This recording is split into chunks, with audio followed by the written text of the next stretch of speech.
Hay lugares que parece que nos cuentan su propia historia, ¿verdad? Pero, ¿y si la verdad no está a la vista? Si la respuesta a quién pertenece un sitio no está en un cartel, sino, bueno, enterrada en archivos de hace siglos. Pues hoy vamos a seguir justo ese rastro de papel.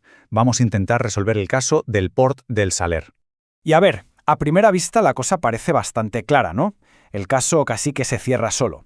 Ahí está, un cartel de hierro forjado en la mismísima entrada del embarcadero que lo dice bien alto. Excelentísimo Ayuntamiento de Valencia. La foto es la prueba definitiva. O, bueno, eso es lo que parece. Porque claro, a pesar de lo que dice el cartel, la propiedad de este puerto y de su canal de acceso se ha puesto en duda. Así que la pregunta ¿es este cartel el punto y final de la historia o es solo la primera pieza de una investigación que nos va a llevar mucho más adentro en los archivos de la ciudad?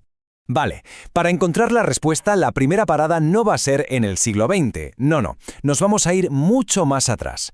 Vamos a analizar la que sería nuestra primera prueba, la prueba A. Un conjunto de normas que han gobernado estas aguas durante, ojo, cientos de años. Este documento que vemos aquí son las famosas ordenanzas de francos, marjales y extremales. Y esto no es un simple recopilatorio de tradiciones antiguas, Para nada.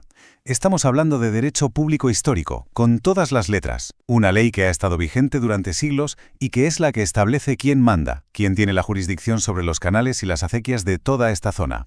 Y aquí lo impresionante es ver la solidez de esta base legal. Es que se remonta a privilegios reales del año 1386, nada menos.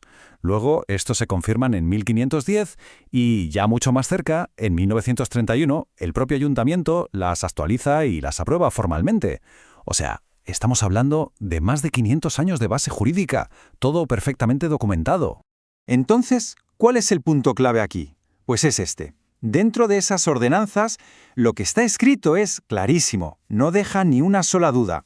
Dice que la propiedad de los canales principales y secundarios, es decir, los que no pertenecían a comunidades privadas de regantes, correspondía al Ayuntamiento de Valencia. Blanco y en botella. Y esto que vemos ahora es genial porque conecta directamente la ley con el terreno físico. A la izquierda está la lista de acequias que, según esa ordenanza, estaban bajo control municipal. Y si nos fijamos, ahí está, en el número 47, acequia del Tremolar. Y luego a la derecha, el mapa nos enseña que justo esa acequia es la que lleva directamente al Port del Saler. O sea que la conexión es que es innegable. Vale, de acuerdo, la base histórica parece bastante sólida, pero ¿cómo se traduce todo esto en el siglo XX? Pues pasemos a la segunda prueba, la prueba B, las actas del propio ayuntamiento. Vamos a seguir ese rastro de papel que demuestra que la propiedad no era solo algo teórico, sino muy práctico. Lo que empieza a surgir cuando se revisan las actas de los plenos es un patrón constante y muy coherente. Desde que empieza el siglo XX hasta casi el final, el ayuntamiento actúa una y otra vez como si fuera el único y verdadero propietario del puerto y de su canal, sin fisuras. Vamos por partes, empecemos por el principio. En 1913 lo que ocurre es clave. El ayuntamiento no le da permiso a nadie, no cede un terreno, no. La propia acta dice, literalmente, que se ordena la construcción de un embarcadero.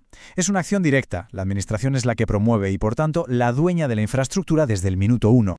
Ahora, esto de 1928 es súper interesante, porque aquí se ve al ayuntamiento ejerciendo un poder que solo tiene un propietario, el control. Autoriza el transporte de pasajeros, decide los precios y, lo que es más importante todavía, se reserva el derecho de quitar los permisos cuando convenga a los intereses municipales. Es que eso solo lo puede hacer el dueño.